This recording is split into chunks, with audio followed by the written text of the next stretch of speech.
Hi everyone, welcome to the Quipster Film Review Podcast. My name is Vince Leo. I'm the author of the film review website, quipster.net. I invite you to check out over 4,000 of my written reviews, well over 4,000 now, at my website, quipster.net is where to go, quipster.net. I also want to let you know that I do another podcast, a companion to this one, but this one specifically covers films of the 1980s. Wherever you're listening to this right now, just search for it.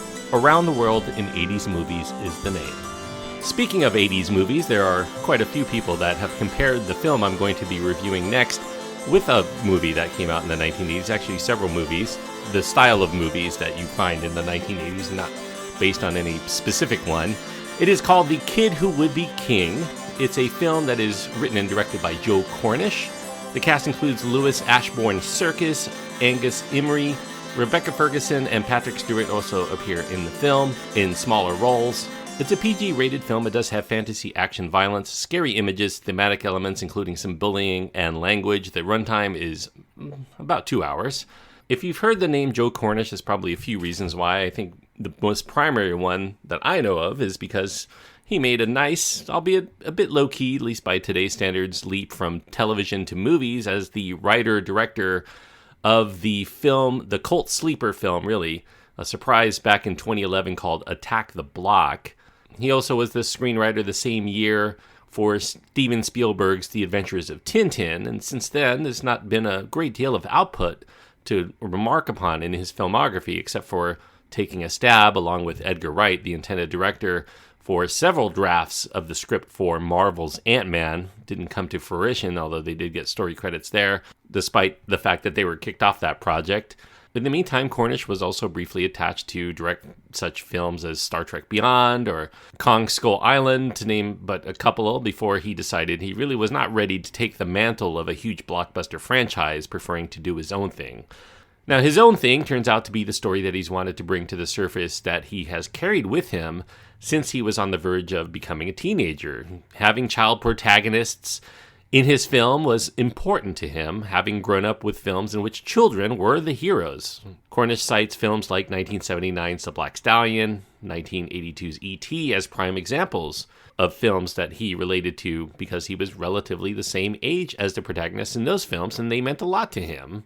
You know, you contrast that to today, there's a slate of anthropomorphic 3D cartoon creations in place of real children, comic book superheroes that are pretty much played by adults.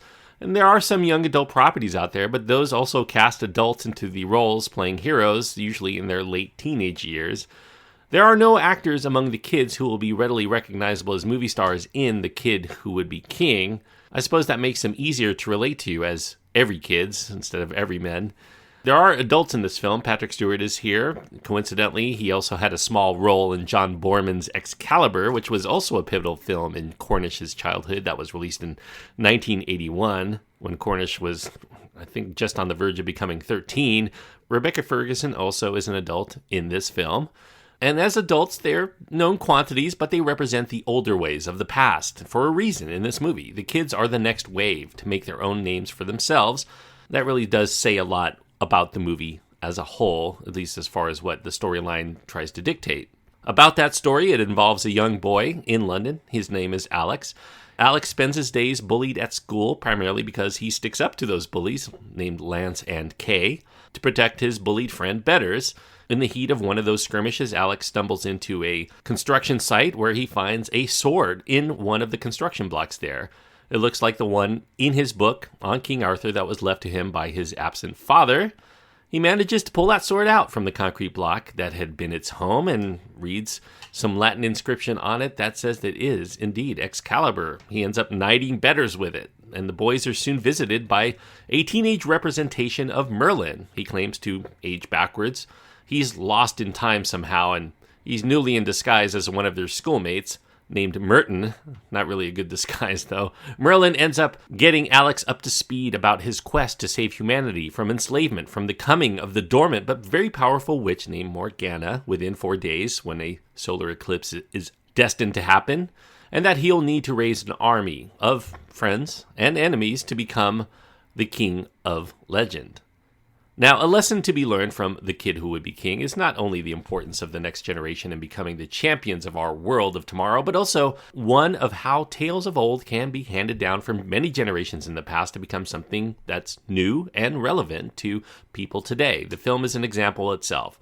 But there's also this notion that within Alex's story, there's a suggestion that his Arthurian tale is something that is meant to occur, that it will be modern and relevant for other children to become a part of.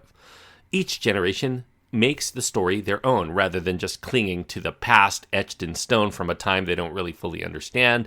Cornish here also breaks the chain of lineage as very important. The sole aspect of being part of a line of royalty, that's something that's kind of done away with in a certain respect here.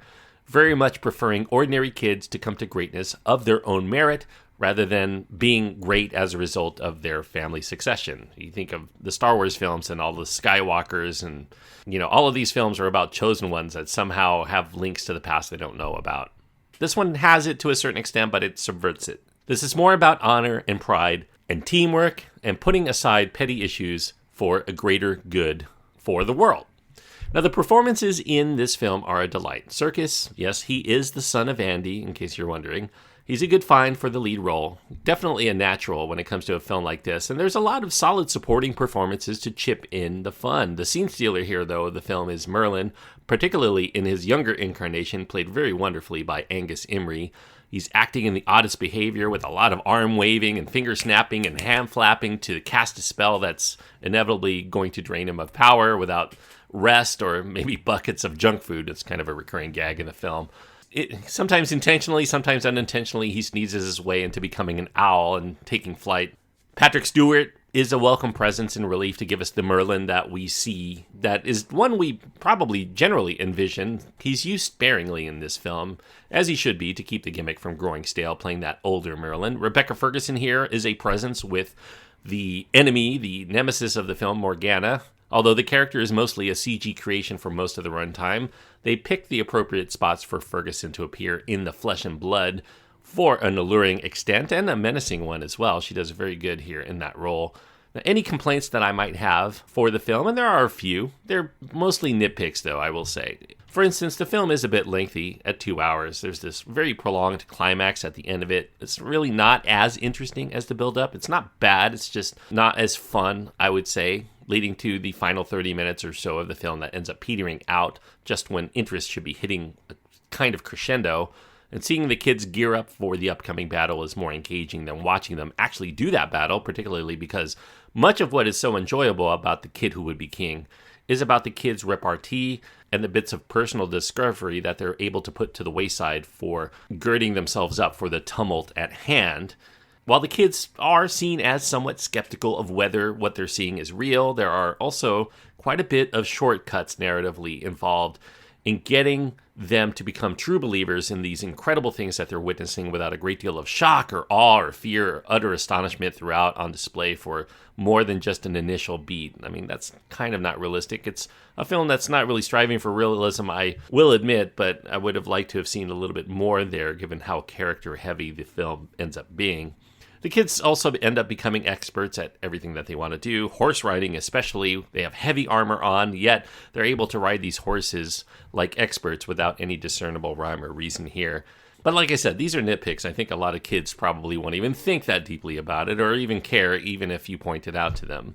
Because The Kid Who Would Be King is very bright. It's very funny. It's very endearing in a way that will probably keep adults, even skeptical ones like me, content with this new twist on a very old tale. Perhaps it will even entertain a percentage of adults who genuinely enjoy young adult properties that don't even have children of their own.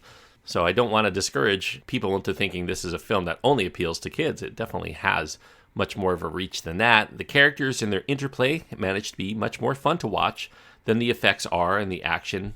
And I think that's how it should be, to be honest with you.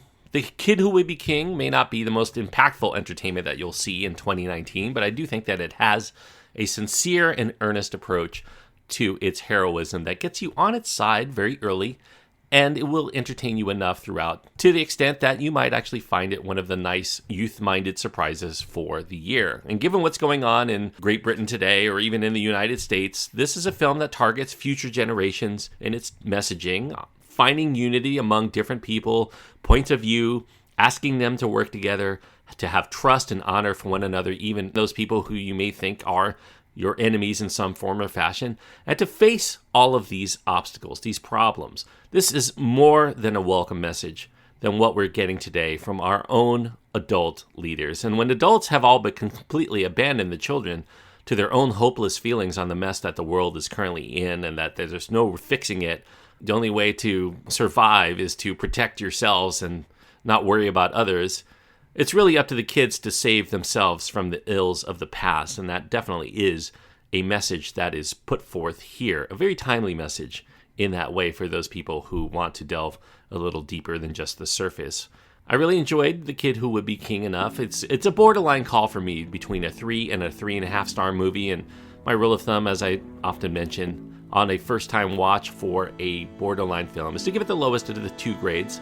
If I watch it again and it gets about the same, maybe even a little bit higher, I will give it that higher grade. But for right now, I'm going to give it 3 stars out of 4. And 3 stars on my scale means that it is a recommendable film for those people who like this kind of movie. If you like your films in which kid protagonists are out there, or if you have kids who like going to the movies and you want to see a good one that you will also be entertained by along with them, I definitely think that this will appeal to you. 3 stars out of 4 for The Kid Who Would Be King. Thanks everyone for listening. I hope that you enjoyed the review.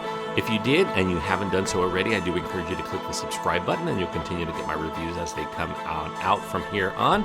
Also, there's about 300 film reviews in audio form you can listen to in the past. Just look at the archives for this podcast and you'll listen to that. But beyond that, you can just get a good glance at them. Over 4,000 of my reviews on my website. Quipster.net is where to go. Until next time, thanks everyone for listening, and please enjoy your time anytime you get to go to the movies.